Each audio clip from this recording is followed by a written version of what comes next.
Hello, guys. Welcome to another. I don't even necessarily call this a review, more recap of Smackdown this week. We're going to be reviewing more WWE programming.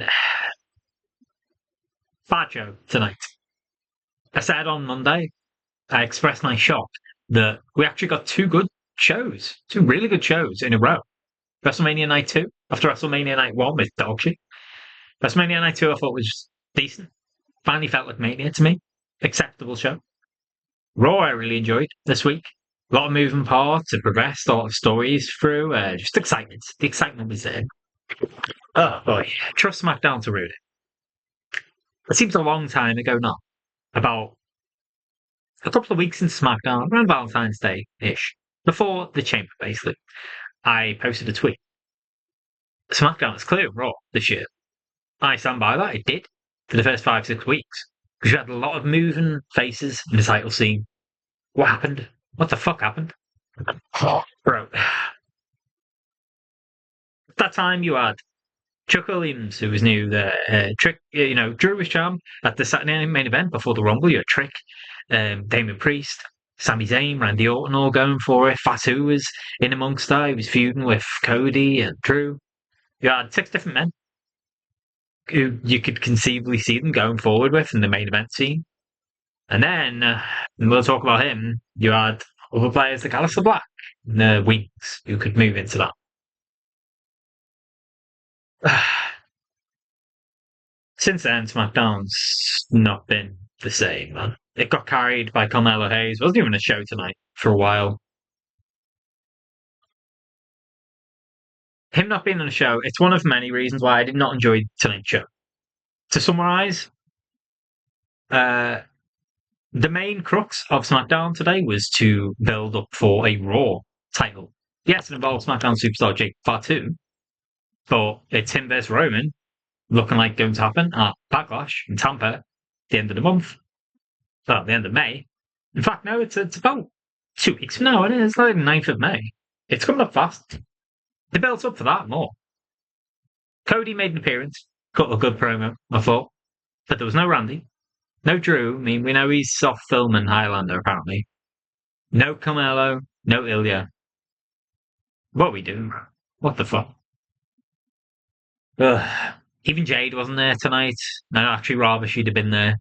There were a lot of people missing. I guess they wanted a week off after Mania season.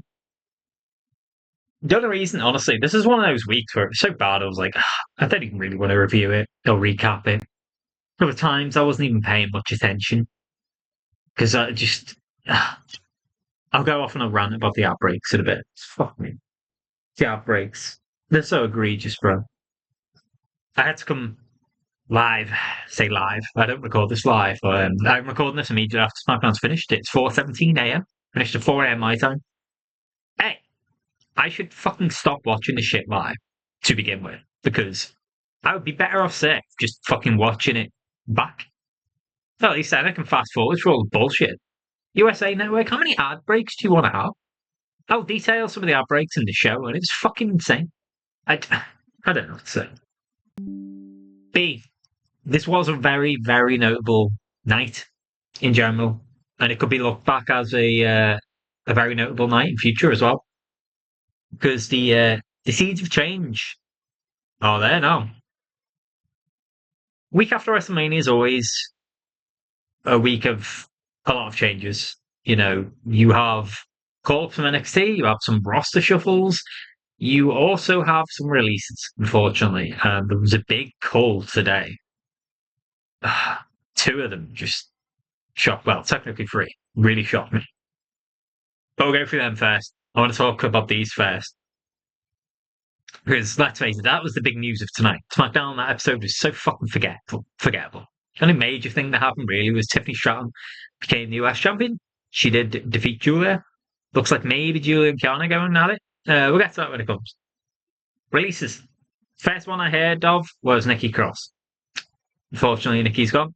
Former world champ, who they never once have wrestled since 2023 on TV. Which is fucking insane to me. What could she have done? That's unfortunate. The whole rest of the White Six would follow. Then that's the next news I got. Uncle Howdy, Eric Rowan, Joe Gacy, Dexter Loomis, all gone. I'll talk about all of these and my thoughts on it individually. Let's just list them first. Apollo Crews is gone. I mean, he was in catering for so long, but that one's not so much unexpected. Sorry. Who else was there? Zoe Stark is gone. Alba Fire is gone. And then the two most shocking ones for me: Zelina and Alistair Black, gone, released, and Kyrie Sane, released. Insane. What the fuck? Those last three, I was just floored by. I'm like, are they serious? It's on TV every week. Ugh. It's never nice to see people lose their job. If you had to put a gun to my head and say, who do you think will get released, or would they not miss so much? The White Six will be up there. It's unfortunate. It is what it is. I don't think they ever really recovered from. They made a great debut after the build up for so long. Fans will always lean into the Wyatt stuff. They'll always have a cult fan base. It's funny you use that word cult because, of course, Bray Wyatt, the Wyatts, the originals, they began as a kind of a cult. There's great segments, Bray Cult. Bray and Rowan and Braun, Harper over the years, the different people that move in and out, Randy, Alexa, those people will always be tied together. The Wyatt Six never quite got momentum going at all. They made that debut and then Uncle Howdy got injured. And in their infinite wisdom, WWE just decided to shelve the entire fucking group for 8 months. Alexa came back about 5, 6 months into that, and there was maybe theories of, oh, maybe she's going to lead this group. And God, she did. Because we don't need Alexa getting fucking released. Good God, that would be business malpractice. But I feel for them. I do. You could have used that time to keep the others on screen. Do you necessarily need Howdy there? He was the leader, but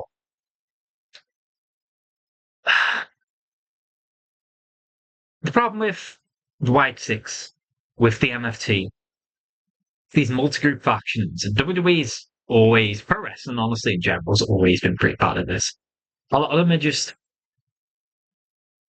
I say nameless henchmen. Obviously, they have names, but, they're just henchmen. They're just there. You don't know much about their characters. And if we don't know, we're not told much about their characters or for much. Why should we care?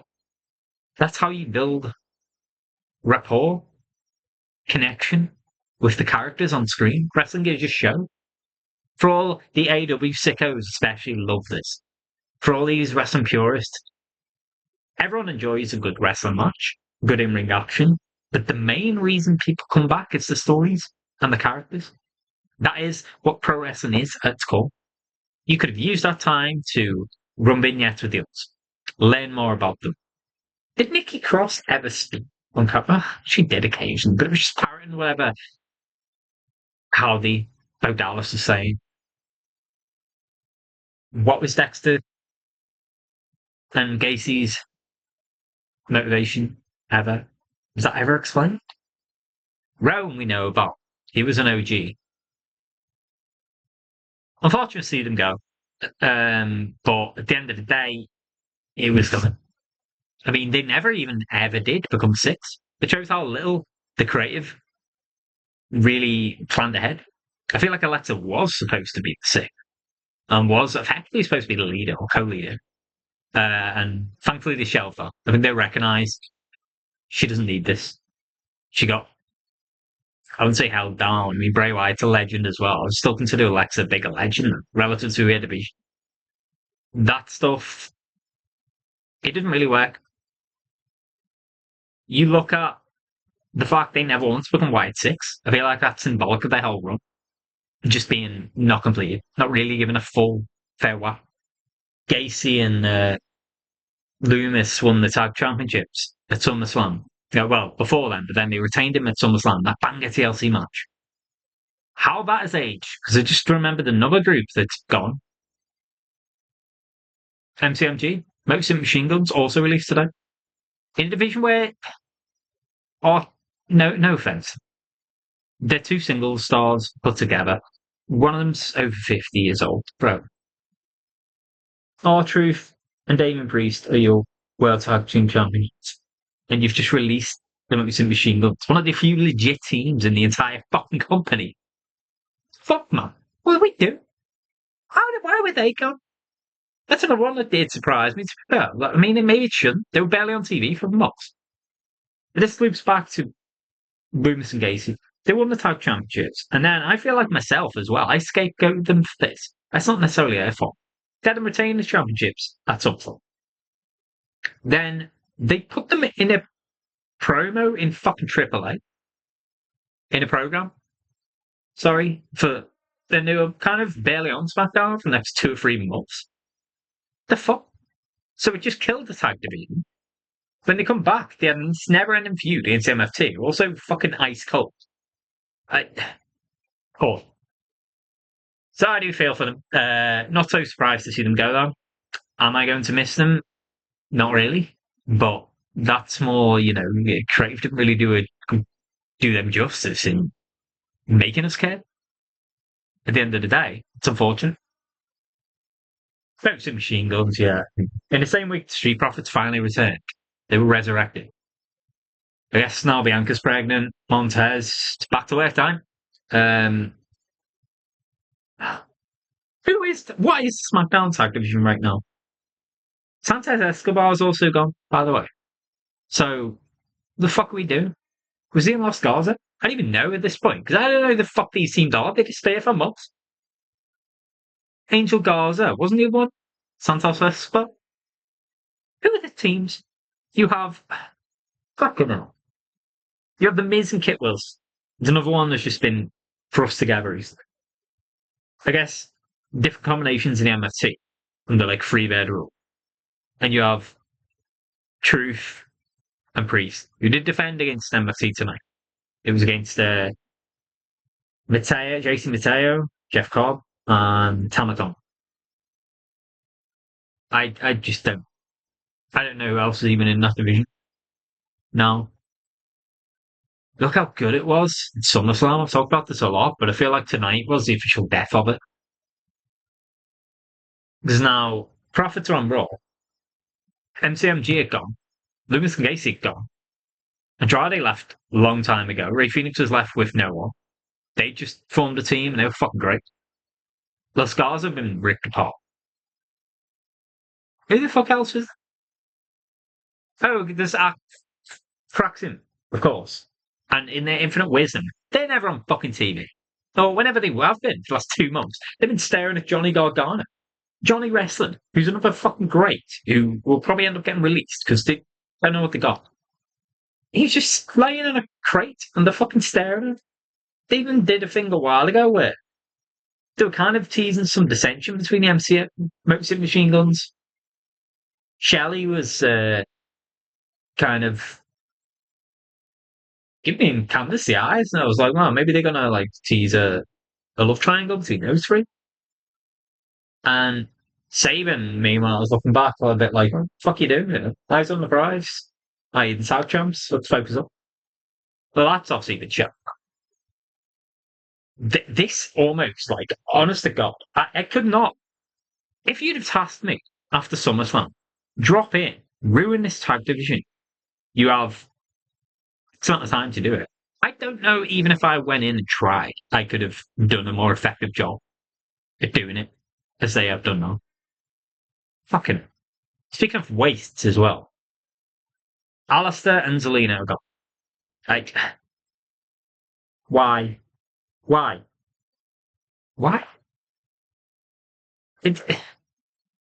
This man. No, I'm not the biggest fan of Alistair Black or Zelina Vega, but I like them. I think they had a lot of potential to do more. It was the Cross and Bordeaux gimmick that was suddenly they were gone after SummerSlam, and then they effectively gave it to Alistair Black and Zelina. Well, now that's gone. I almost have to wonder whether TKO pressure and make these calls themselves, because would Triple H and his creative team have done this? I didn't know, man. There were reports I want to get into this as well. I guess we'll branch off for a second because also news this week. Pat McAfee apparently it's all ties together. If reported to believe, apparently Pat McAfee took convincing to interject himself into the Cody Randy story at Mania. He refused at first. No doubt in my mind, if this is true, Pat saw, he knew this was going to be hated. He knew this was bullshit. And he tried to say no. How they convinced him, I don't know. Maybe they offered him more money. Maybe they put the caveat of we'll have you walk out with the belt. Like, take the belt of Cody 1 week and you can appear on your show with the belt. And I might bring guys to your show. If you're gone from WWE, because I did a while back anyway, he was kind of thinking of just leaving the wrestling business and doing his own thing again. Maybe this could be benefit his long term show. But it's just one problem, TKO. You're doing that at the detriment of the fucking main problem of WWE. So they eventually convince him. He eventually comes back, but then apparently partway through the story, he got cold feet again. He was like, no, like just right now. They wanted to do Cody versus Randy, Cody and Jelly Roll versus Randy and Pat. And McAfee was just, after getting the boos, the hate, seeing the vitriol aimed at him, he was basically like, no, I told you, like, this shit. Like, I want out. Just cut it, please. I'll see it through to Mania. I've committed that much. Then just cut it. Apparently, the original plan for Creative was, and you could see this in the works, because there were breadcrumbs. Alistair Black was the main driving force behind Randy hearing the voices again, turning heel again. Black had words with Randy backstage, here or there, saying, listen, you may be pulling the wool over everyone else's eyes, but I know the life is still there. Like, I see it. You don't fool me. Maybe listen to the voices. Be who you are meant to be. That is the Randy Orton that became 14-time world champ. He was a bastard. He was a Viper. That is the Randy Orton that's going to bring you success again. So he effectively did it on screen, but they were going to lean into it a lot more during the actual build-up. I still wouldn't necessarily have liked that in a way because, in one sense, I think the feud, it should have been so simple. It should have been what Punk and Roman became, really. That match was just a straight up match. There was no interference, no outside bullshit. Cody and Randy should have been this the whole way. The build should have just been them. I learned last week. I watched the Solomonster occasionally. It was a great podcaster. He knows a lot about wrestling and knows what he's talking about. He made a valid point, so I credit him with this. I didn't realise this. An entire build-up of that Mania match, they had a face-off in the ring, not one time, Randy and Cody. Just fucking insane. Not once did they share the ring with a mic. I don't know to say. It's fucking company, bro. Ugh. At least if you had Alistair in there, someone benefits from it. It gets him mixing with the top stars more. I could see that in him if they'd done him right. He was good in ring. He was very good in ring. He had a cool entrance theme. Between him and Zelina, they had the mic ability. Zelina, especially, is very underrated on the mic. When she's given the time, she gets in full flow. There aren't many better. Literally, the entire company, I'd probably only say at the peak, Charlotte, Alexa, Becky.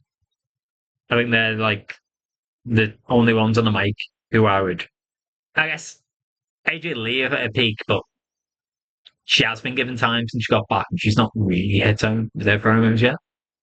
But AJ Lee at a peak was also very, very, like, it's a waste. The women's division was kind of dead as well. The second she teamed up with Black, she only ever wrestled a couple more times. Zelina, they could have used her in the US title picture. I think it'd been long enough since you've been in that picture that I don't think fans necessarily would have rebelled if she went back in there.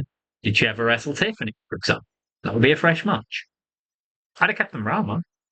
I think Black, what's left in your main event? What the fuck is left? That's part of the problem of tonight. Tonight especially. That decision is extra fucking glaringly like, what the fuck? Because, like I said, no Randy there, no Drew there. Fatu's there, but he's building for a fucking Raw match on SmackDown. I, what else? Solo Sikoa, you can see they're still trying to get him to that level, but the MST is just so fucking dead, so useless as a group. Not again. I'll defend them in the sense that it's similar to the White Six. Their creative has failed. We don't really know the motivation between them too much. They're starting to do something with Tamatonga going solo. Fair enough. Did get a crowd reaction tonight. I'll get into that when I start recapping. But too little too late, man. I do not see Solo as a main event. Black, I could have seen if they committed to him. You know, he had wins recently, lest we not forget. It's Sami Zayn and Randy Orton. The fuck? Ugh. That was a baffling release, man. Alba Fire's gone. Bro, I mean, if you talk cases of what might have been and what a waste, Alba Fire is probably the biggest waste they've had in the last 5, 6 years. Genuinely. NXT UK, she was a beast. Kaylee Ray was a beast. I. She's a great wrestler. She really is. Did she have personality or the mic ability or the promo? I don't know. Never really gave her a chance to showcase that talk. By the end of it, she was the ultimate job. She was, if there's a fucking pyramid, if there's a rung on the ladder, she was the fucking ground. She was the dirt below the bottom rung. I hate to say that because she's a fucking fantastic in ring wrestler. She was such a jobber. Anyone who came back or they would run through it in like 3 minutes. She took defeat after defeat last summer to Alexa, to Charlotte, to Julia, to Kiana, to fucking Jordan when she came up in the new year as well. Tiffany being like next to no time. Yeah, a lot of these are big names, but Albert could have been though. There was the time. NXT UK. She's mingling with Tony Storm, with Rhea Ripley, and should not look out of place. Candice LeRae isn't the one who went through the NXT system this time in the US. NXT, the main one, and has been fucking wasted. Another great in-ring wrestler. Like I said, it wouldn't surprise me that much if unfortunate Candice and Johnny are part of the. I think there'll be more cuts. Where that leaves Chelsea, I don't know. There's been no word on Piper Niven, who's been out injured since August. I never even found out what's up. I think it was a neck injury or something. She may never return to wrestling. I've heard some rumours going around that it's a case of, well, will she be back? But I would imagine she might be gone. Pretty dark day for Scottish wrestling today. WWE. Get rid of all of them. Joe Hendry and Drew McIntyre remain fine. Thanks. Chelsea is probably just going to go solo. Did she need the Hervis? Not necessarily. You know, I'm not against that. But I do just think Alba could have been so much greater than what she was given. They made this woman go out and wrestle in a suit half the time. She was still putting bangers on. Is what it is. Zoe Stark, another one. She was okay. She was a good in-ring wrestler as well. Again, another kind of waste. Am I surprised to see her go? No. There is one thing, I guess. She is injured on a major injury right now. So maybe, I mean, it's brutal to release of that. Maybe WWE got to be better. That was the main reason they released Dakota Kai last year. She was often injury prone, often out. You know, reliability is the thing. That's a sad one. I haven't got too much more to say about that. She got injured. She's been out for a year. This one is a little more excusable, but still unfortunate for it. Good luck to Zoe in all future endeavors. Carrie saying, this is the single most egregious one, in my opinion. I cannot believe. When Kyrie returned last year after a long injury, she returned in May, I think. I think her first match back might have been the one with Zoe Stark got injured, actually.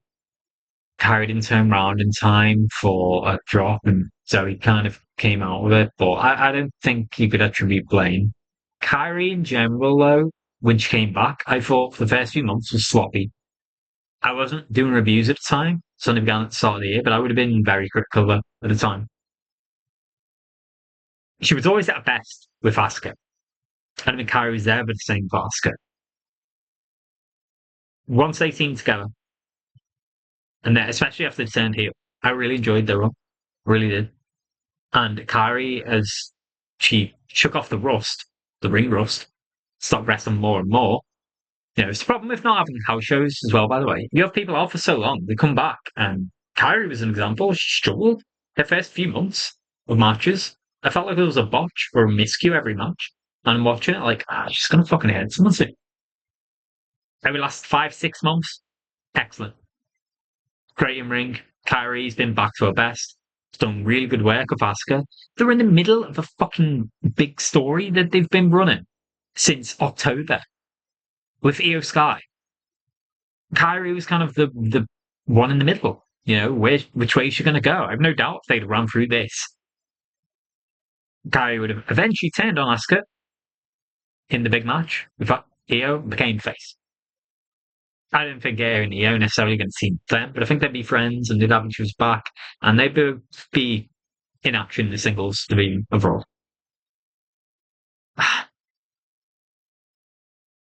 This one was crazy, man. It really was. How dirty they did this one. She's been getting pushed around, treated like shit by Asuka for what, 6, 7 months, and they never even gave her a payout. She's been on TV every week. They've been playing up this angle. This is another one that I think it's just pure TKO. They just looked at the contract. Maybe, I don't know, look at other things, look at her age, look at her injury record, look at whatever, and just decide to cut her. If you're going to do that, I think it's a wrong decision in every sense of the word. I don't know the financial aspects of it, but creatively, just everything. What Kyrie's given to the company as well in the past.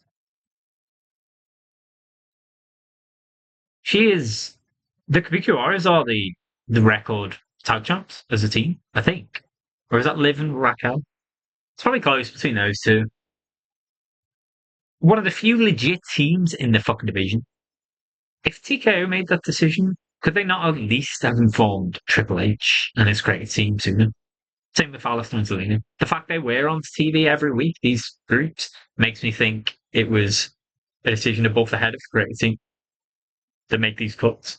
Sure, they're probably consulted or informed late on the process, but effectively it's business decision. Really, really unfortunate. It kind of took the wind out my sails a lot before SmackDown even started. Looking at these, Io and Asuka as well, where do they go now? I guess they'll continue their feud, but it's not the same now, really. Kyrie was kind of the hook. Kabuki Warriors, one of the few legit teams. SmackDown's Raw division. Who else you got? Bayley and Lyra didn't even appear on Monday. They're treated like dog shit. I thought they would be here in SmackDown tonight. They're not. They need to be soon. Raquel and Roxanne, I guess, could go in that division for a while, but yeah.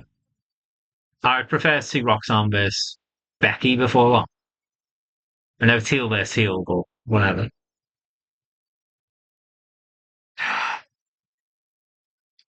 Maybe they could run Io versus Becky. They might just ditch Io versus Asuka, honest. But I imagine, of course, whenever this happens, whenever the day of cuts happens, you'll always see the tweets of Alistair Black is AEW. Selena Vega is AEW. Kairi Sane is AEW. AEW are waiting to pick up the scraps of who WWE releases. They do it often. AEW is basically the place where it's either new up and coming talent use it as stepping stones to get to WWE, like Mariah May did, or it's people WWE have released, or they pick the best of Mexico, Japan, and then WWE kind of coach who they want. I didn't see Kari. I think she'll go back to Japan, most likely. So on news, apparently a guy called Evil, who I know fuck all about, but apparently Io Sky's fiance has been signed up. So at least Io, well, she might have lost a friend. She's gaining a fiance. Apparently he's been signed by WWE. He'll obviously end up on Raw in that case. I mean, I guess you can't rule out him going to NXT. Couples exist cross on that sometimes. You know, Izzy Dame and Bron Breakker, Miles Bourne and Stephanie Vaquer. It's always NXT and Raw. Kind of funny. It made more sense for them to split couples there, I guess, from NXT and SmackDown, no, because there's enough days between the shows to like have days at home. NXT and Raw's back to back day. Whatever. Apparently they it just every bit of news I saw today just made me facepalm. Well, most of it. I saw this report. And then later on I saw WWE has filed to trademark the name Mason Rook. Bro, if you look at Evil, the last name in the fucking well out of four arms. He looks like a Mason Rook. Mason Rook? What the fuck is it? It sounds like a rugby player name. Like Spanish Japanese. Mason Rook. I assume it's it. So good luck to the guy. You're gonna need it. They've already fucked you over with the name. I'm sure he doesn't mind. He's winning at life. He's got his big move to USA and he can live close to EO. Into the show then, I guess. Went through the releases. Baffled me, but whatever. Oh, the show, man. It was just awful. It was so bad. It really was. There was very little of tonight's show that I enjoyed. Very little. It began with Fatu coming up. Love Fatu. Cutting a passion promo, talking about his challenge with Roman this Monday gone. The Usos came out. I was given a timely reminder here of, this was the best decision WWE did. Stopping this fucking Jey Uso singles run. He's so much better alongside Jimmy. He's so much better in this old role of being effectively part of the bloodline. They both cut good promos, basically trying to talk sense into Fatu, to fuck that, join us. Why are you stepping up to the tribal chief? Are you sure you want to do this? Jacob's really adamant he is. Solo's to go and the MFT come on. Solo is saying, listen, why are you listening to these two? They had ample opportunity for years to bring you in this company. They didn't. It's only when I got here. I brought you in. I extended my hand, which is a valid point from Solo. Well, this is good. He gets out there. Talatonga was nowhere to be seen. Later on, Solo explained to Royce Keys that he told Talatonga to stay at home because he was that furious at losing the Under Giant Battle Memorial Battle Royal last week. So instead, he has Cobb, Tonga, and Tonga. No, he has Tonga Loa and Tama Tonga and Jeff Cobb with him. Tama Tonga again kind of steps a solo. The crowd did react for this. First time I've ever seen the crowd really react to an MFT dynamic where Tama Tonga was basically like, oh, you're saying he can't, just, stop having this guy think he can beat Roman. He can't even beat you, he said to Solo. And that got the obligatory ooh from the crowd. I don't know, understand this next bit. Even at the time I was watching, I was like, what the fuck? This makes no sense. So everyone's trying to tell Jacob he's bitten off more than he can chew. He stepped up to the wrong guy. Roman's going to put him in his place like he has done to so many other times. Whenever anyone has challenged him for the tribal chief position amongst that family, he puts them down. He puts them in their place. He makes them acknowledge.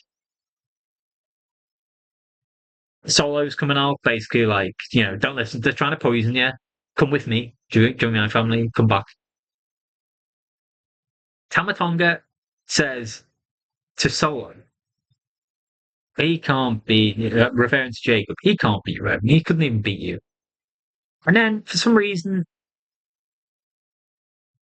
Jacob kicks Tamatonga. Fair enough, he's going to kick him. But then he challenges Solo. I guess he's trying to, prove Tamatonga wrong. Yeah, I can't beat Solo. Who the fuck are you? I felt like it would have made more sense if he challenged Tamatonga, to be honest. At one point, he looked like he was going to go and beat down Faber on Tamatonga. And Solo's kind of holding his back and looking a bit like, no, he lays bed, let him lie in it. They're obviously teasing some breakup between them at some point. I played second fiddle tonight after this because that match was set up. It was the main event.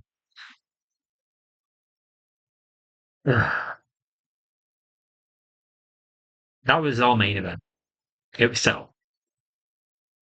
Bro, another thing, I'm detailing all the people who are missing from the show. I want to say this, and it becomes more pertinent at a later point. I thought Nick Aldis wasn't in there. For what? It's 2 hours into the show, he finally showed up. Was he in the background? Around backstage segment I missed? Before then? I don't think so. I think he appeared one time. And that was to set up a Rhea Ripley match. Which we'll get into later. But what in the fuck? First match was probably the most notable thing that happened tonight, honestly. Tiffy time. Tiffany Stratton versus Julia. Before this match, Kathy Kelly did an interview with Julia and Kiana. And asking her about this title opportunity, blah, blah, blah. There were tensions between Kiana and Julia. Good. We need this. When you look at who came up tonight, SmackDown, there is serious. It's been this case for a while anyway, but it's getting even worse. There is a serious imbalance of faces and heels on SmackDown. Insane imbalance. So you need them to split, and you need one. One will the crowd will anoint his face, other will be heel. I could see Kiana maybe being pushed as the face, presenting us. But they kind of have words. Julia is just Julia. She's like, oh, I don't care. I'm going to beat up Tiffany. She shouldn't even have this match, though. Kiana's getting a bit pressed, saying, she's tried to negotiate and sort out with Nick Aldis to not have this match happen. I don't even know why. Am I not following a story here? There was a number one contender match last week. Tiffany won fair and square. And the whole angle, Kiana's annoyed that she couldn't politic Julia out. Being heels, I guess, but whatever. Julius wanders off after saying what she had to say. The crowd were a little more up. Kiana got annoyed at Kathy for asking questions, basically. But Kiana, you can see her kind of staring a bit at Julia. This bitch starting to annoy me now. Match itself was fine. There were a couple of missteps. But I think it was better than their first match, which was genuinely, I wouldn't be surprised if that was so average, unexpectedly average, that match, that is what made WWE not put it on Mania. There were other rumours that Jordan Grace was supposed to be the third woman there, or maybe it could have been Chelsea Green, and given they weren't free, they decided not to make the match. I don't know why you do that. It's kind of weird. But this match was fine. However, whilst that's certainly not a criticism, I think for these two women it is. Because they're better than that. For the longest time, I've talked about how, when is the last great SmackDown women's match been? Last one where I genuinely watched it back. I thought, that was a really good match. So, for me, still, fucking insane, is the last SmackDown before SummerSlam. And it was Zelina versus Julia. One of them's gone now. Julia and Tiffany shouldn't just be having, no, it was fine, matches. They should be having bangers. I don't quite know. The chemistry's not quite there. It ended when Tiffany goes over to the ropes. Kiana stood up. She's doing the heel manager tactic. She's trying to distract the ref, trying to get involved. Uh, Tiffany moves out the way as Julia comes across. Julia accidentally clocks Kiana. Tiffany's kind of looking around. Julia goes for an attack. Tiffany reverses it. Tries to set up, goes for pretty smooth sort of. Julia, it took a little kind of grappling readjustment when she came down, but she spread her legs, wrapped them around Tiffy's body. If she's kind of pivoted, turned round, got that, and got her in a submission hold, which almost looked like a crucified pinch. Kind of had a arm behind her neck and her arms either side. A little back and forth, and thinking, oh, maybe Tiffy's going to actually tap out. Julia retains the championship, but then Kiana comes in and attacks it. And maybe that makes. I don't even know who the face and heel is going to be between those two, because for most of the run, the fans haven't really shown much interest in either of them. Would they care? It's picked up a little, but I don't know. I was thinking that was where they were going to go. However, Tiffany broke clear after a little back and forth. She got Julia down, put her in the connected this time with the pretty smooth top ever, and picks up the win. 1, 2, 3. It cut to Kiana, but sat at ringside. Even though she'd been clocked, I feel like she had time to get back in. She's just possibly chosen not to. It's like, oh well, you know what? You hit me, fuck it. You're on your own now.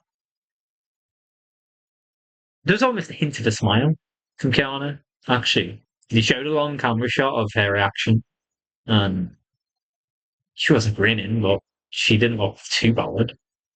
So what happens now? Are they going to break up? I feel like they have. They have to break some of these people away from being heel. It's so fucking ridiculous. I mean, my God, man.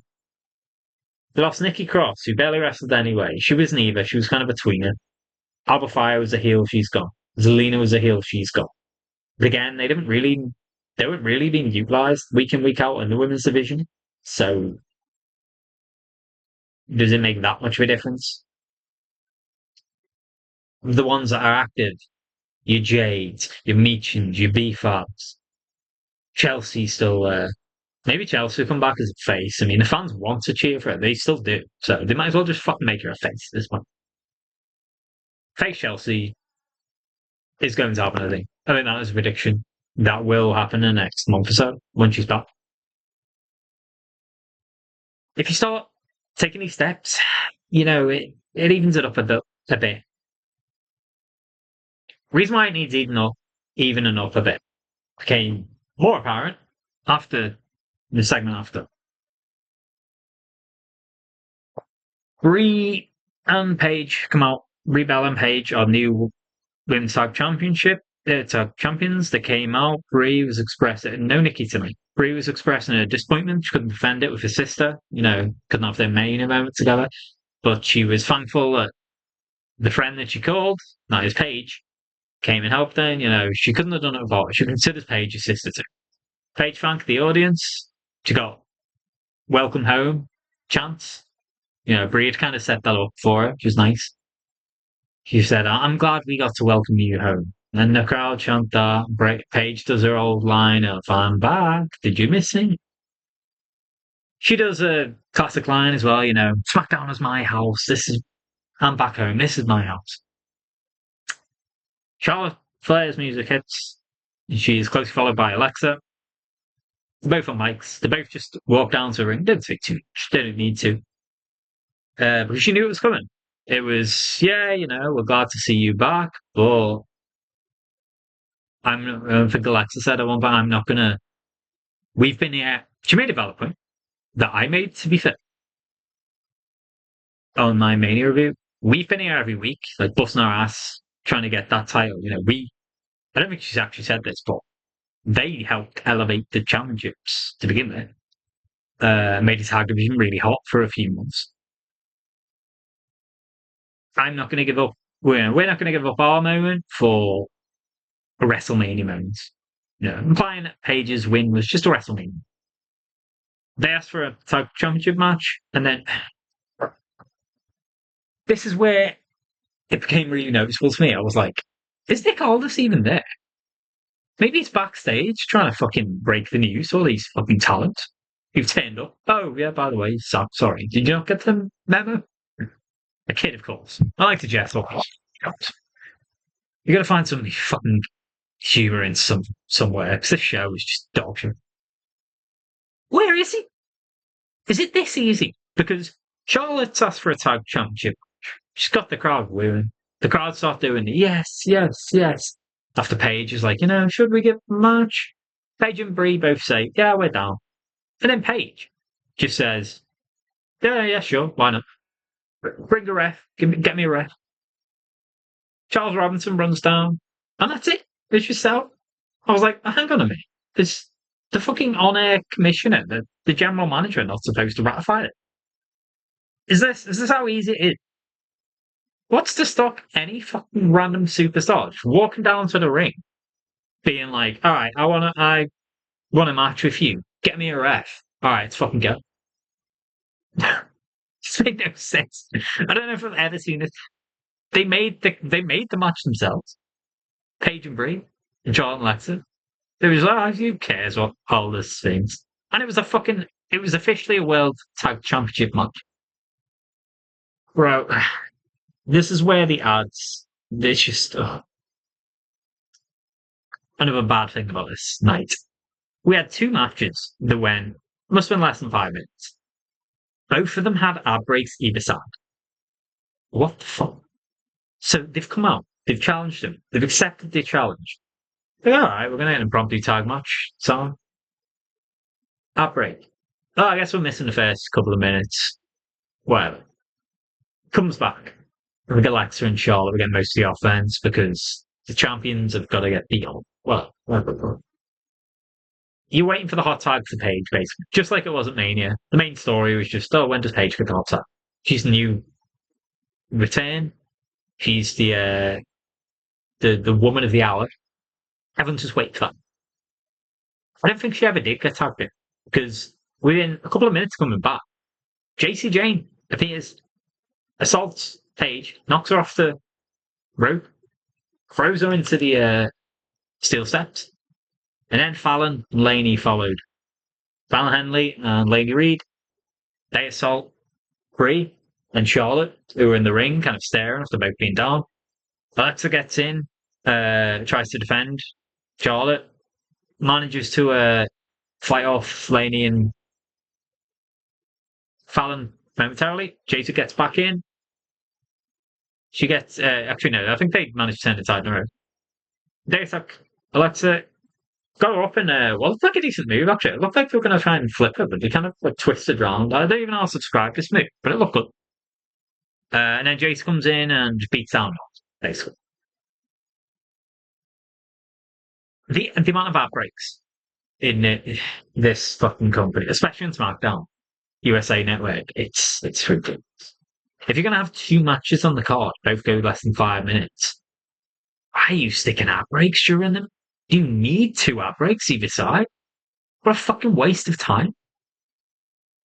What a waste of time is exactly what I can say about the entire women's tag division over the last 3 or 4 months. Because it's like this all the time. It's rinse repeat. Put it this way. When did Charlotte Alexa lose the tag championships? I think it was early November because it was used as a crutch for the War Games story. I think since then, they've had at least 3 or 4 tag title opportunities. And the only match that was completed was the Mania one, which was given 8 minutes between 8 women, by the way. So go figure. What could they do?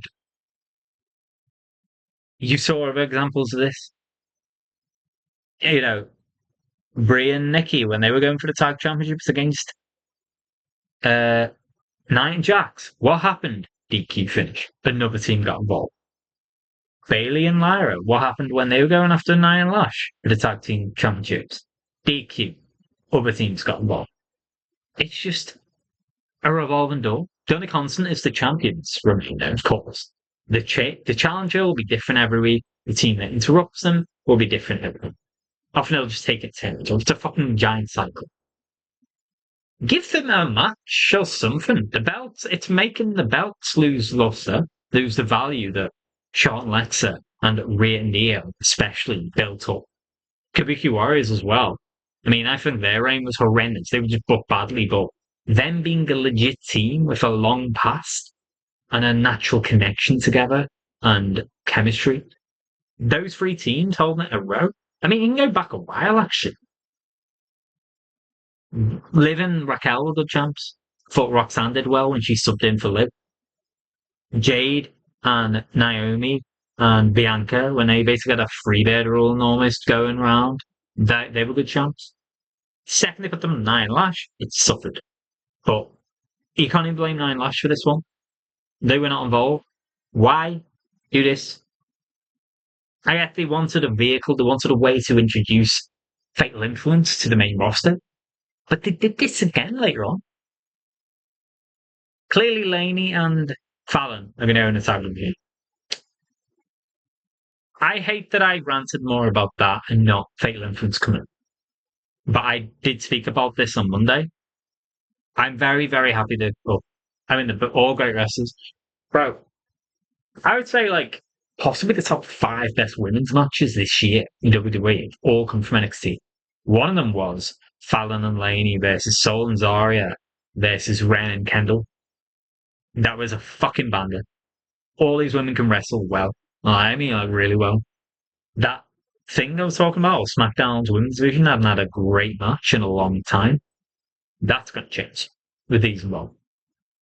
Later on the night, JC would confront Rhea, and they had a match that I think if it'd been given more time and not been given 2 fucking hour breaks in one match, who knows? Maybe that match was a match that I would consider really good. Like, I could watch that one because they're both great, right?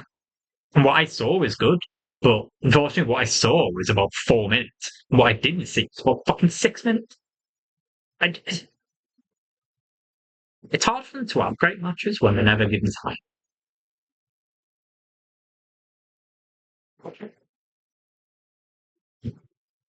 Fallon and Laney in the tag division's great. Initially, when this group had attacked, I should point out Tiffany had done an interview with Kathy Kelly after winning the US Championship. Thought maybe then was Blake Monroe, who's also been called up, but she's debuting next week. We'll get to that. I thought maybe Blake would interrupt her or Jace would interrupt. The fact that she interrupted during the tag thing and not interrupted Tiffany, I figured, oh, well, maybe they're just going to have any 2 of Fatal Influence going for the tag championships. Probably would have been JC and Fallon. But now that they're giving a purpose to all 3 of them, which to be fair is preferable.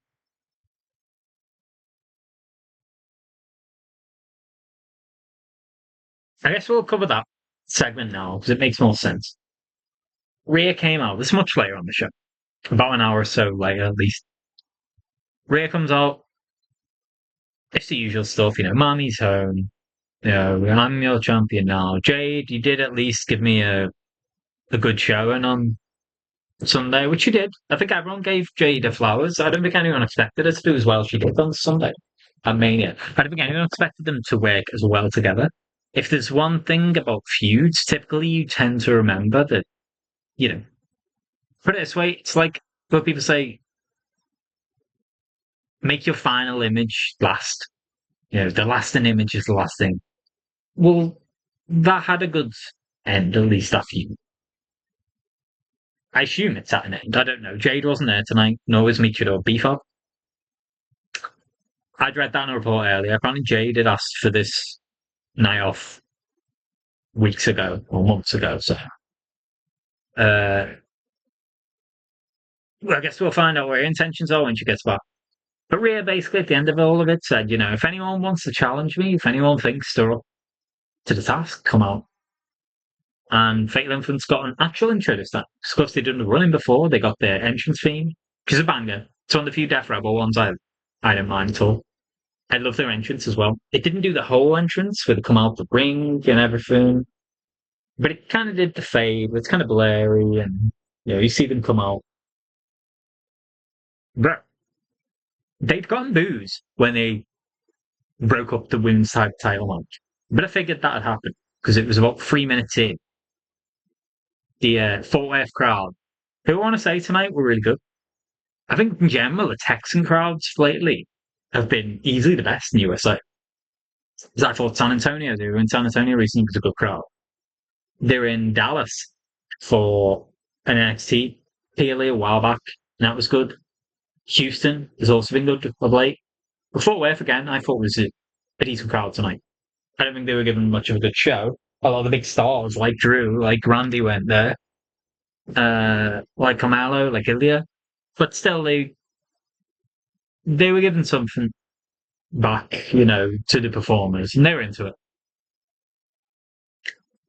The boos when JC came out to basically accept Rhea's open invitation and step forward. Wow, they've got real heel heat. This is something. WWE is going to sit up and take notes, man. JC could be a major player faster than we think. This is presumably looking like it's going to be Rhea's first defense, because I think Rhea and Jade are both just done with working with each other for now. They're like, never again. And who else was there as a heel? All the biggest names in, SmackDown's women's division faces. Charlotte and Alexa and Jordan Grace. Well, there is Blake Monroe coming soon, to be fair. But JC got in there first. I was thinking it'd be Blake before this, but it was literally just the segment before Rhea comes out. It did a vignette where it's kind of talking about, SmackDown's going to get more glamorous, showing Blake, and she's always in the bath talking away. She's putting her the fucking shoes on. You have to have the shoe. It's so symbolic of a famous great feud with Tony Storm, I guess. She was just serving notice. SmackDown coming for you, basically. Then it said Blake Monroe coming too. I was hoping she'd have been there tonight. Ricky Saints had one of these as well. He's also coming soon. So NXT really has been good, man. In this last week. Soul's gone. Ethan Page is gone. Ricky's gone. All of Fatal Influence, and now Blake.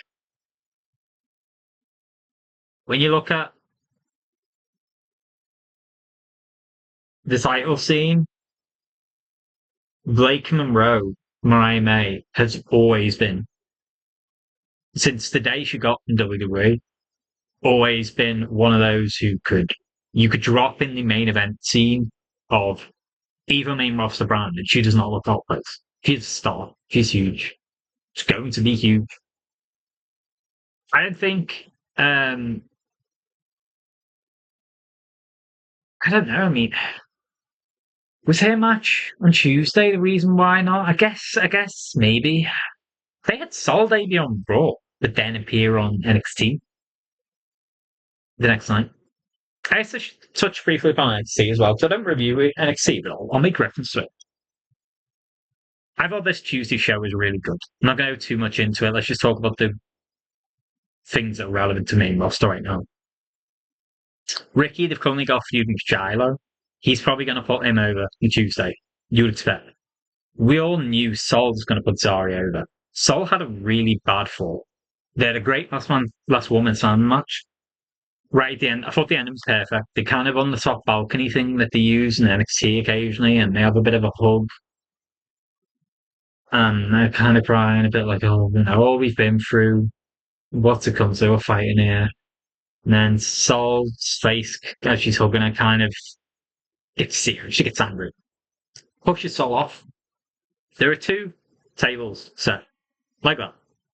Sol hits the first, goes through it, and then back of the head kind of brushes second and right down. Just a 10-foot drop. Bro, it's like fucking nasty.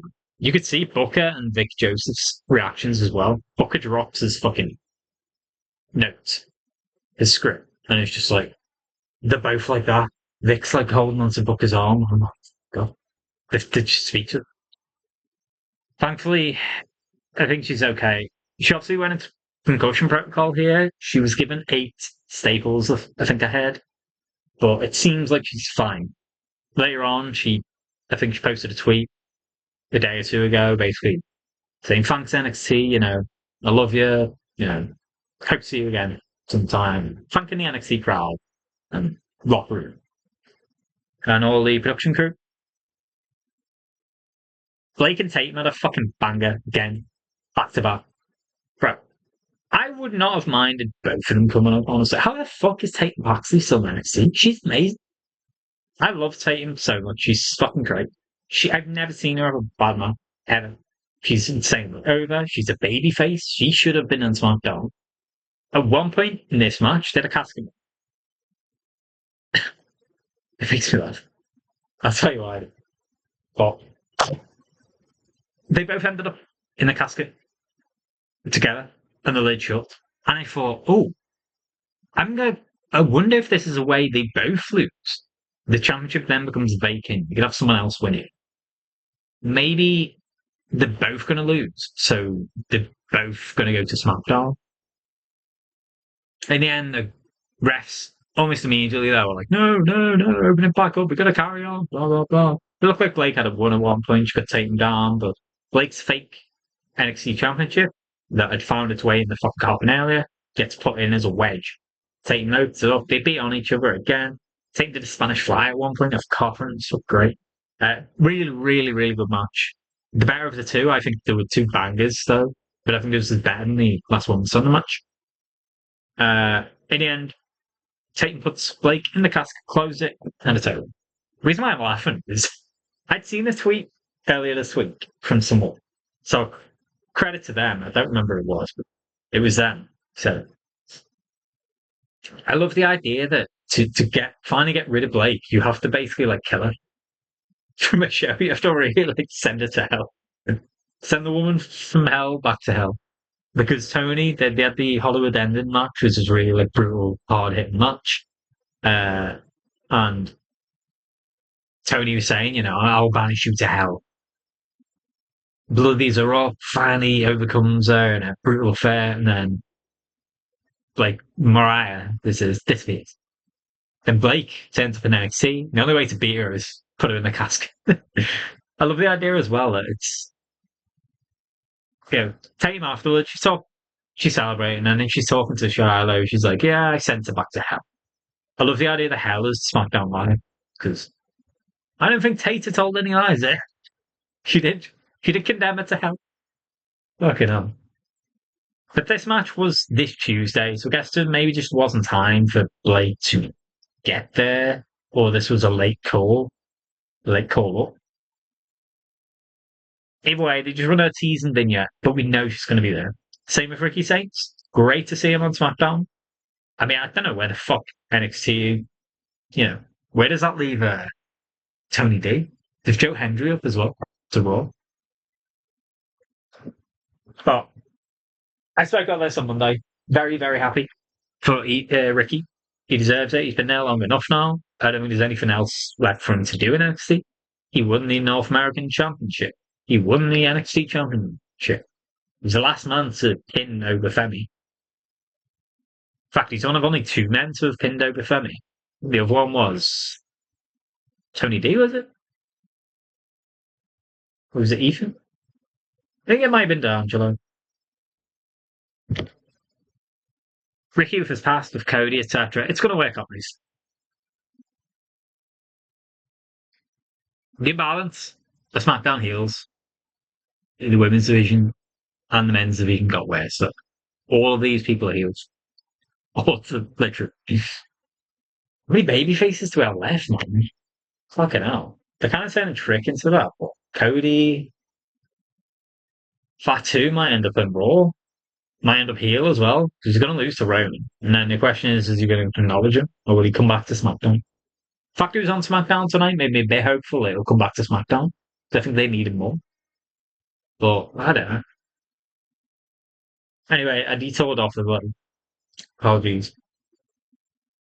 I was hoping Blake would be the one to interrupt Rhea after seeing JC and Fatal Infants go up to the tag division.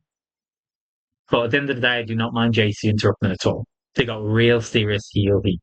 You see Rhea holding her ear like, speak up, can't hear. You could barely hear. A lot of people apparently who were in the audience in the actual arena were saying they couldn't hear the promo. The boos were that vociferous.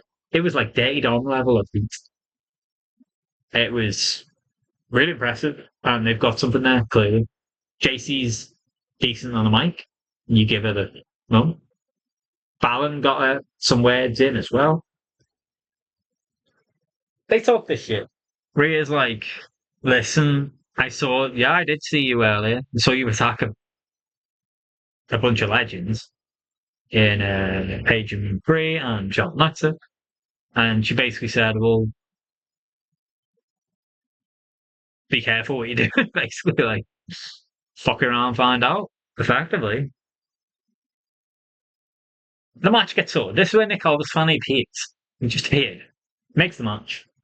It was a good match from what I saw, as I said. I didn't see much of it because of the fucking outbreak, so I can't really comment much on it. Poor JCJ, man. Just got on the main roster. And especially the first few minutes of the match being lost to commercial break is fucking absurd to me. What a way to debut her on. I mean, I'll say this, having them debut in that fashion today, it shows they have faith in them. I probably would have come on if she'd not been in that spot, I guess, and ranted a bit because the discrepancy of, look how good Soul's debut was. They had to go up against the world champ. What did I say on Monday? I called it again. They love this format. Often when they bring up someone from NXT, they will have them confront the champion and then go, look at Paige all those years ago. Come to AJ Lee, she won it. Look at Stephanie Vaquer and EO last year. Post-Mania, NXT call-up, the one they have the most faith in on that particular brand, they will come in, they will challenge the champ, and even if they then go to separate ways storyline-wise, it's a immediate bounce for them, which is why I'm extra confused how they paced it to the extent that there was a fucking outbreak at the start of their match, and before it finished as well. At least got a split screen now, but still, ridiculous. Feel bad for them. This looks like it is probably going to be the promo going to Backlash. Or they might do something else, because later on, you should say this match got thrown out. Rhea and JC, they went back and forth. JC got a decent amount of offense, considering it's against a champ. And, not just any champ, it's Rhea. Rhea looked like she had one, though. She got JC in the Riptide position, ready to go. After one previous attempt, JC kind of wriggled out. Fallon chopped the leg. She goes down. Fallon Laney hit on Rhea a bit. Pick her up. JC's attacking her. I was thinking at that point, Paige and Brie, the Charlotte and Lex are probably all going to come down and chase them off. But no, they didn't. They just feet on her, walked off, back up the run to another chorus of dudes. We found out where half of those tag teams were, at least after that. There was a segment where Alexa's getting patched up by the medical team. Charlotte's there looking furious. And Rhea approaches, also looking like she's ready to see the medical team. She's just been beat up. Charlotte acted really cold towards Rhea. She's kind of staring daggers at her. And she's like, what? Like, Rhea's like, the fuck, bitch? What's your problem? Charlotte explained that, oh, well, I think Alexa answered that. She went, well, fatal influence. We have a common problem. Why don't we go out there and fuck them up? And we're going to let them do that too. And Charlotte's like, no, we've got it. I think she says to Rhea something like, where were you? Why have you just got attacked by them? Charlotte said, I'm going to deal with JC Jane next week. So I hope they're given time.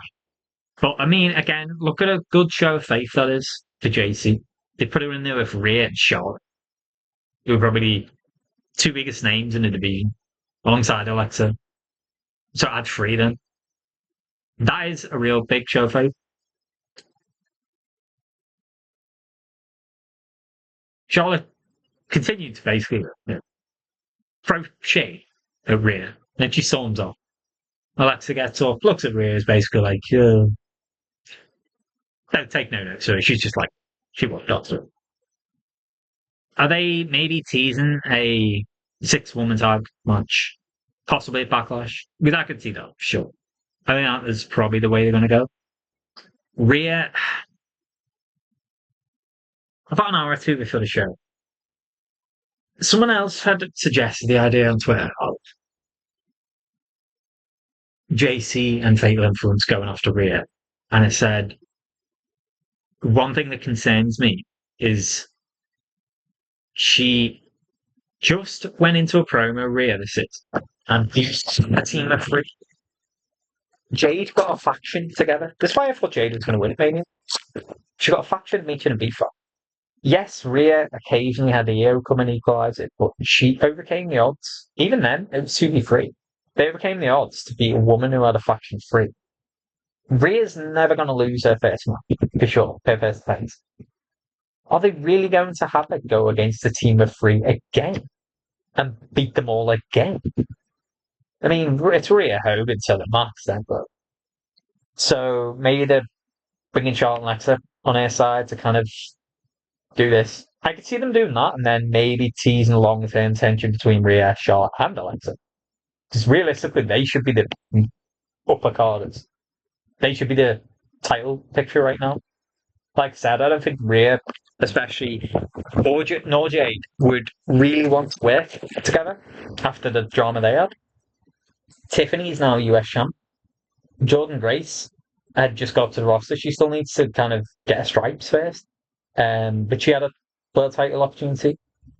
So you've got to kind of build more long term towards Rhea and Jade. Blake is coming in, of course, so you can do that. I would sooner Blake be the one to dethrone Rhea, though. And I don't think that's going to happen like immediately, like I said.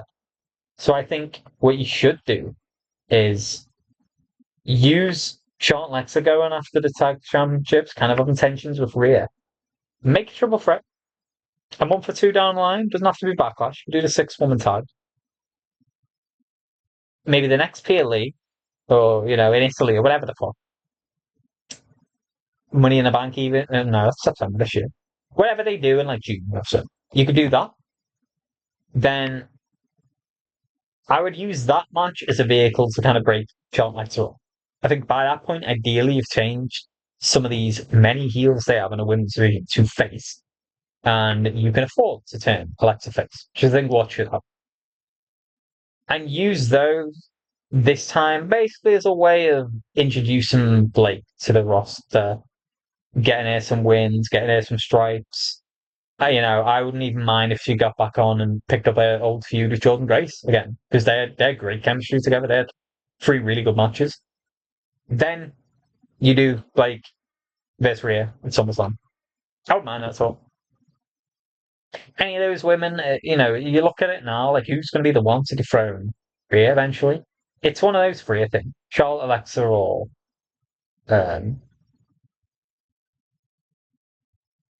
like maybe Julia could end up. I think she'll feud with Kiana eventually, and then maybe you could see Julia going into the world championship picture. WWE also seemed high on Lash Legend. It wasn't on the show tonight with Nia. Maybe there. Elsewhere, bro, another match that went like less than 5 minutes and had 2 outbreaks either side. We had we had 2 Danhausen segments, which was kind of fun. It was harmless fun. He turns up at the Miz's house with a map saying Miz's house here. Just a giant map of USA. It looks like Miz lives in Vegas or the outskirts of. It was definitely Nevada, the X. But then he says, "Oh, you can see the Allegiant Stadium now." He shows up at his house. Miz is like, "How the fuck do you even find the house?" He keeps disappearing randomly. Miz is following around the house as he disappears. He gets in his pool. He tries to chase him from that. He ends up in his. He's got like a golf simulator room or something. Miz has some golf channel on YouTube with him. He's taking his awards, kind of breaking them. He's just causing mischief. Maurice arrives home as Danhausen's leaving. Miz goes to throw. It looked like a load of chocolate spread or something like that. That covers Maurice as Danhausen's kind of disappeared off the way. Then he steals a bike, and Miz is like, "That's my daughter." It was kind of shot in a cinematic way. They've obviously like had a lot of fun just going and filming that during Danish season. I think kind of keeping this feud going. It's harmless fun, as I say, but when it's on a show that's so devoid of any real storyline progression tonight, I don't care for it being given as long as it was given. What really advanced tonight on the SmackDown side of things? Besides Tiffy winning the US Championship, I mean, could you call that an advancement? I guess that's an end of a story. Wasn't much of a feud, Tiffy versus Julia, but whatever. What advanced? We got two segments of this that were about 5 minutes each. And then they had a match. Danhausen's music goes, he comes out, he's got this Danhausen mobile now. It's like a coffin on wheels. Comes out, Miz arrives with Kit Will's son. Uh, they have a comedy 3 minute match again. Miz is on the ropes at one point. Kit Danhausen sits up like he's the Undertaker. Been laid out. Sits up. Does the UR cast. Load of flares go up. Miz's face. Roll up into the win. Then he runs away. He's running around the ring. It's very slapstick. I think Wade Barrett said it's like Benny Hill at one point. He's running around. Miz trying to chase him.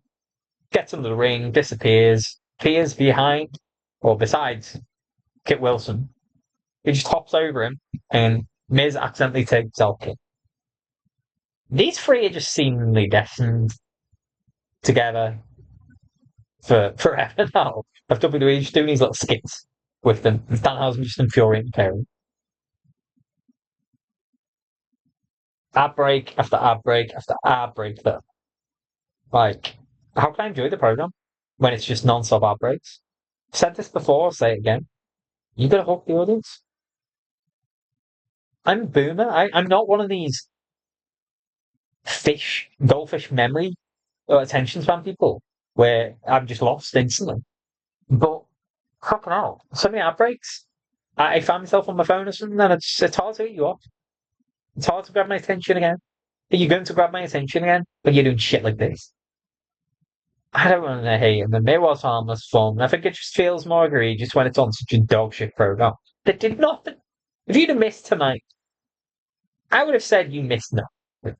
Besides the title shit. Genuinely. What did you miss? Cody's promo was fine. I didn't even really pay much attention to that. He's just sounding out or and saying he's coming after him, and then nothing happened. I thought there might be an interruption, there might be something. Brandy wasn't there, he wanted to make off. Guy's in his 40s, he'd appeared every week before Mania, and it was a fucking disaster because of TKO involvement. I didn't blame him for wanting a week off at the end of the day. It's probably like, fuck this.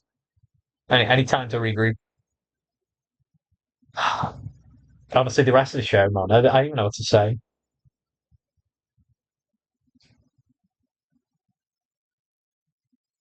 Damien Priest and R-Truth defended the championships against the MFTs. They won. I'm just going to leave. It was for the tag champs, I think. The only thing of note I remember from this match, 'cause I do want to wrap up soon. I thought this would be a shorter video, like an hour, because of all the shit to show us. My voice is hurting a bit. And it's 5:30 a.m., so I want to wrap this up soon. So apologies if I kind of scare over the rest of what happened in the show, but not much to. The only thing I remember is Damien Priest, bro. When you talk about like late pin breakups, this motherfucker was not there in time. The ref pulled the count, and it was towards the end of the match. It just did not great. Truth got laid out. Priest was so late into the ring. I feel like he barely even broke it up as well. The ref just kind of pulled it. It wasn't an egregiously, like, ridiculously late breakup, but it was bad. The ref should have counted 3 in that time, for sure, if he was on pace. Solo confronted Royce Keys, who Kathy Kelly, the lovely Kathy, she looked beautiful tonight. She's interviewing him about his winning the trophy. And Solo, once again, seemed to open the door, invite Royce Keys in to possibly join his MFTs. I don't think it's going to happen. I think it's just a way of trying to further solidify Keys as a face. He's going to say, no, fuck you, and he'll fight once. Probably Solo. I guess that's Solo's next big thing. They use him tonight as a vehicle to try and get over the Raw Backlash match. But that will be more his future. No Mello, no Ilya. But we had Trick Willie still there with Liliati. It seems like he's here to stay now. They came out for a title celebration. You always got to have, after some big PLE, someone has to have a big title celebration. This Monday it was Liv. Tonight it's Trick Willie. They come out with the Gingerbread Man, who had his own locker room. They've knocked on the door. Gingerbread Man comes out. I don't know if Liliati thinks he's Booker T, but he's. If you're gonna try and freestyle during Trick's entrance, at least do the Booker T things. Yeah, what? I like it. Between the Wolfpack. All he does is go, yeah, yeah, yeah. The Trick Willie's come out, he's doing his what? It was a decent promo. They kind of work well together. I don't care much for Lugatti. He's a little awkward at times. He's talking, he's like, yeah, I know there's been a lot of these celebrity involvements, and they come and go, fair weather fans. But, I mean, I'm thinking I'm here to stay. I'm going to stick around. And the fans, I was thinking maybe they were going to boo him. And it's like, oh, it's a bit tough. Not his fault necessarily. Victim of the other guys being there so much, so involved. Jelly Roll. Actual Speed and Pat McAfee with evolved a lot more prominently in Mania. But I thought Liliati kind of worked off Trick well. I don't care much for him. Liliati this is, but it's harmless. The fans didn't exactly boo it. They didn't exactly cheer. They were kind of, yeah, some minor applause, whatever. But then him and Trick start going back and forth. With Trick's like, oh, yeah, I hear. We're good together, if I'm Mike Tyson, they're always saying like I'm Donkey, and then they go through some other American sportsmen with appropriate comparisons of some like mentor figure that I'm not aware of, but whatever. I'm not American. One of them was Trick said, "Oh, if I'm Michael Jackson," Lily goes, "I'm Quincy Jones." That's another one I get, like the Don King one. And the crowd seemed to get up for that. Everyone was happy. Everyone was loving it. The gingerbread man comes alive. He attacks with a candy cane. Trick Willie behind. Trick goes down. Liliati, who'd been up on the turnbuckle, accelerating towards fans, didn't see this. He comes over, looks after Trick, and gingerbread man attacks him as well. Now, this aired before the little screen. It didn't even do a vignette for Ricky Saints, which is insane. It just showed a screen of Ricky Saints coming too. He'll be here next week, I imagine. I thought inside this gingerbread man, just after the attack Trick, oh, this is going to be Ricky. Ricky and Trick had a fucking great match. I think it was Trick's last match in NXT. Oh, no, it wasn't, but it was one of his last matches. They had a really good last man standing match in late October, I think, early November. I looked at it and I was like, oh, that's about Ricky's height. Is he going to do the pose or something? Because the reports all day had been that there were going to be 5 call-ups from NXT. I think everyone kind of knew who they were going to be at that point. Fall of Fatal Influence, Blake, and Rick. It was not Ricky. It was Sami. Sami Zayn. I mean, I guess that makes sense. He's dressed up like the gingerbread. And Trick had been coming out. He'd come out to hero as well. Him and Liliati get cheered. The crowd have basically flipped this. The heel is getting cheered. Face getting booed. The Trick, Sami's doing a really great job of just carrying on, doing what he's doing. That is all Craig's advice has been to them, clearly. And it's working. It's great. Just keep doing what you're doing, guys. Trick, you go out, just behave like you normally behave. Be charismatic. If you want to be heelish, be heelish. The crowd will still fucking cheer. And Sammy's still going out there and acting like he's a bit nonplussed that the fans are booing. But he's starting to do heelish things.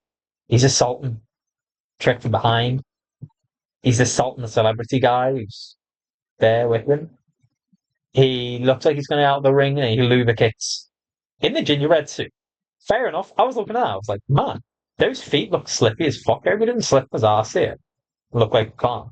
No, he did perfectly. Again, he's looking around a bit. What have I done wrong? This innocent shit house. It's working.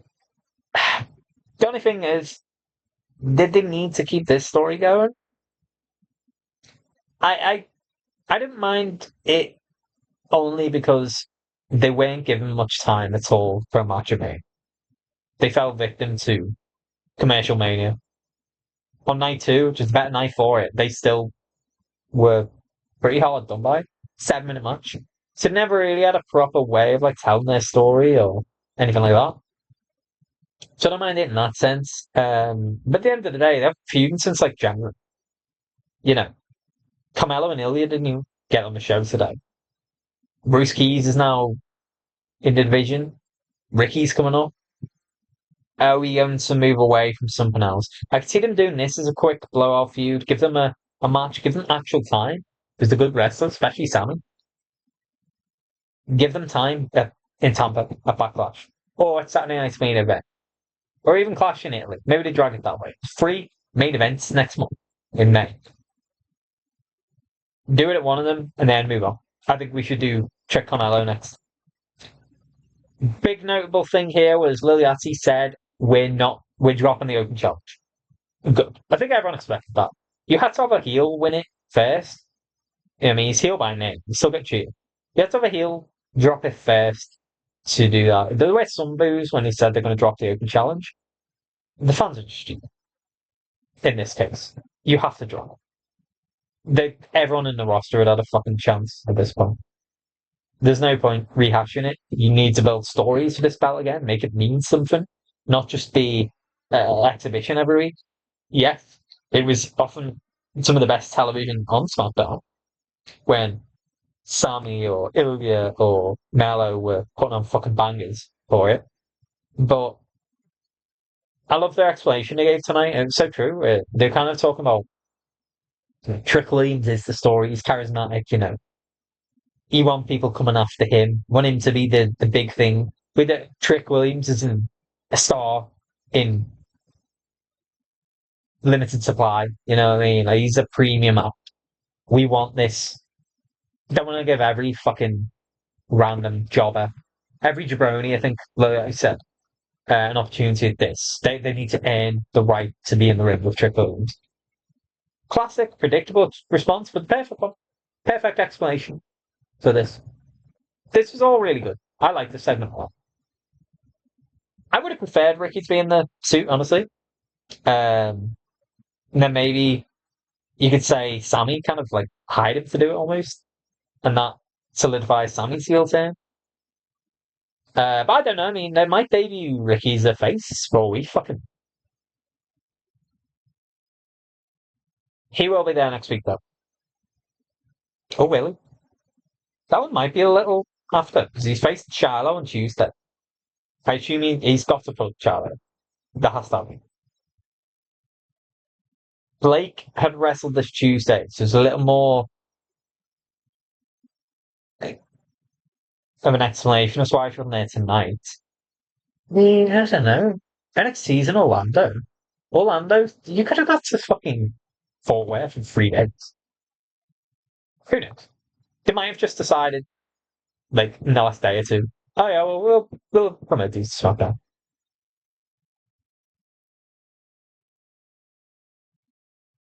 I don't know though, because they did have Blake lose the casket match. I feel like doing a casket match and having to lose to begin with was kind of a facilitating the setup to that.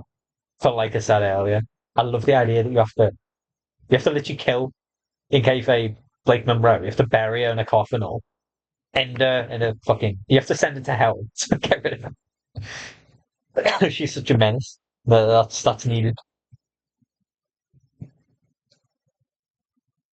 What else even happened on the show, bro? I honestly don't know. I mean, that was it. Trying to think of any other backstage segments I might have forgotten. It's just bare bones. So many people got dropped today, got released. That where you were thinking SmackDown should have been improved, it got weakened in a sense in terms of sheer numbers. 3 hours needs to go. They struggled to fill 3 hours. I got really fucking cynical when after the Danhausen Miz match, I figured I think sometimes when they want to waste 10, 15 minutes, they book a match. Normally, for normal people, you would look at it like 10 minutes is okay. Book a match, sure. Do the entrances for like a minute, two. I'm talking like this is what WWE would have done 20 years ago in terms of their production. 2 minute entrance, 7 minute match, see the celebration, cut to ads. No, no, no, no. That's not how they operate these days. WWE managed to drag out 10 minutes by doing the following. Entrance. See Danhausen coming in. Miz comes in, makes his entrance. There's 2 minutes gone. Ad break. 3 minutes. Come back. Wrestle for 2 minutes. Match is over. Ad break. 3 minutes. There's your 10 minutes. What the fuck was... So it's basically 2 minutes of actual action. You've seen. I can't believe. Cannot believe it. The women's tag match was like this as well. It's just unbelievable. That is the world we live in WWE nowadays in 2026. They drag out time however the fuck they can. Instead of doing interesting backstage segments or vignettes or something, oh, we can just intersperse two ad breaks within 5 minutes of each other with a fucking brief ass match. Wonderful. Why not? Yeah, I do just need to stop watching now. What am I doing, man? It's late outside. Like, we're in late April now. It's 5:45 in the morning. It's late outside. And I'm here talking. 'Cause I like to review after I've just watched the show because I retain more. But fucking hell. I must waste an hour every night just staring at ads.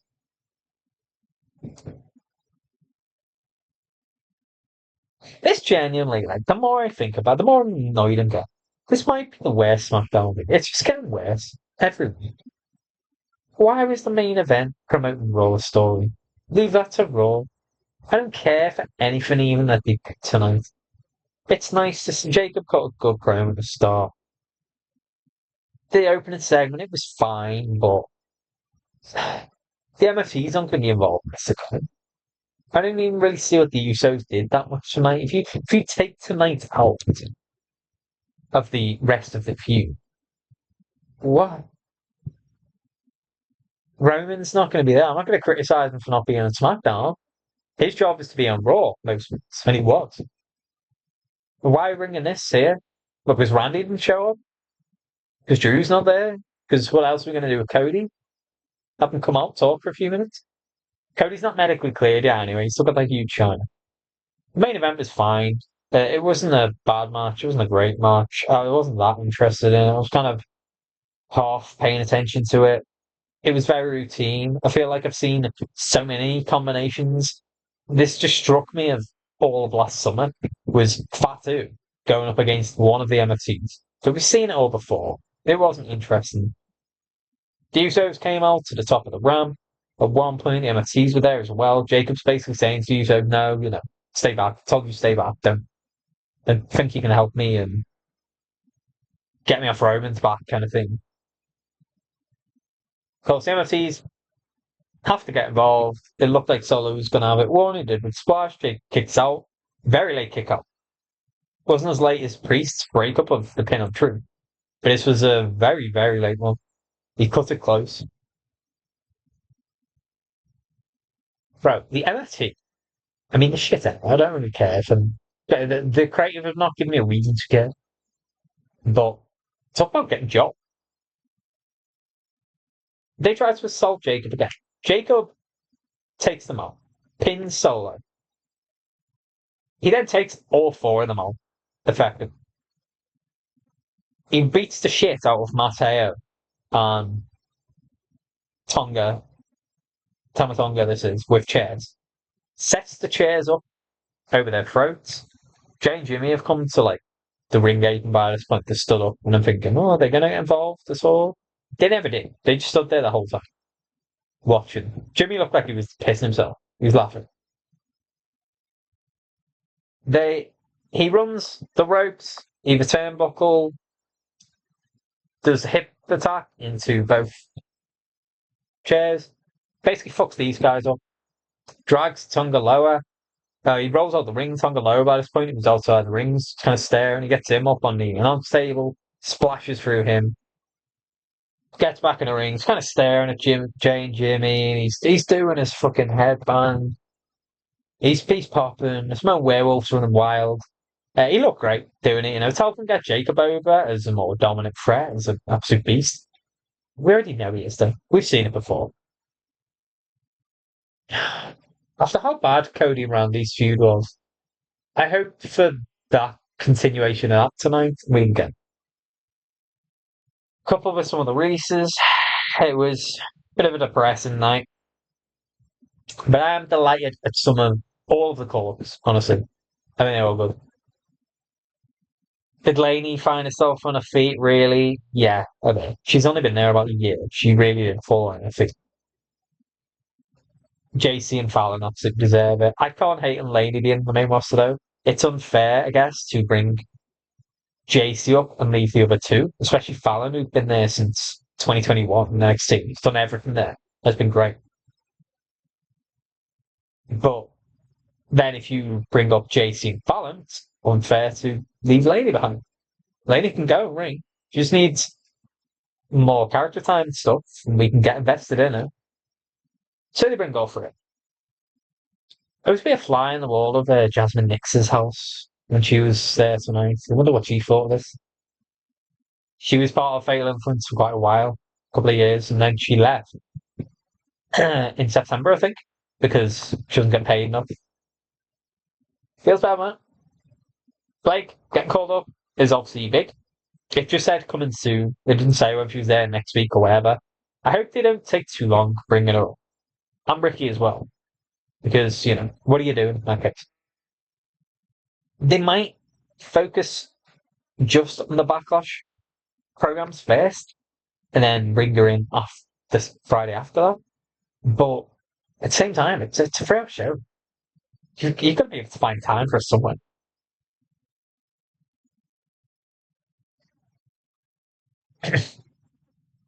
All in all, man, yeah. I was surprised WWE did have a streak of 2 good shows in a row. I would be shocked if they did 3 times in a row, given the third was SmackDown. Was the final hit roll. SmackDown since mid-April has just been hideous. It really has. Getting rid of Black is baffling to me.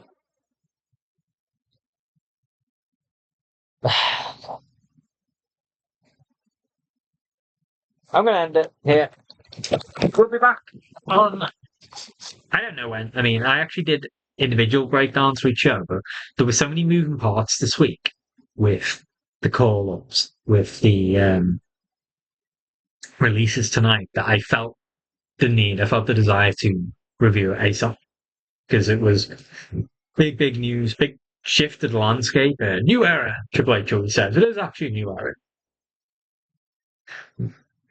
So with this big shift on this, been a lot of reviews lately. The same with Mania, of course. I did a preview show for that. I did night 1 and 2. I think I'll go back to just reviewing the entire week as a full block, probably from here on in. Sometimes I don't even manage that. It depends. I mean, the show's so up and down these days, bro. It's difficult. It's chalk and cheese. Raw is so much better right now. NXT is better than both, honestly. Seriously, before I go, the last thing I'll say to you here You guys, I advise you go watch Soul vs. Zarya, not last one standard match, and the better one, Tatum vs. Blake, and that casket match for NXT this week. Watch those and tell me NXT is not the best show. Try no. SmackDown, one thing we're all agreed on, I'm sure, SmackDown is the worst show. Needs better. Next week, we need to see Randy again. I need to see Carmelo and Ilya. You know, even like Nia Lash went there this week. That was weird. Jade and her bodies went there this week. This was kind of weird. Chelsea wasn't there. Jordan Grace wasn't there. It just felt like tonight's show. Barely anyone was there. How fucking empty the locker rooms are. They're probably just fucking Miz and Kit Wilson are probably just sat in there, like throwing a ball at each other across the whole fucking locker room, and no one's there in a way. They can do it. As a tumbleweed goes by. It was the Cullen day, man. The day of releases. Maybe some talent just fucked off home. They're like, oh, fuck this. Maybe a lot of them rebel. Like, oh, I'm staying home now. You got rid of Kyrie. The fuck.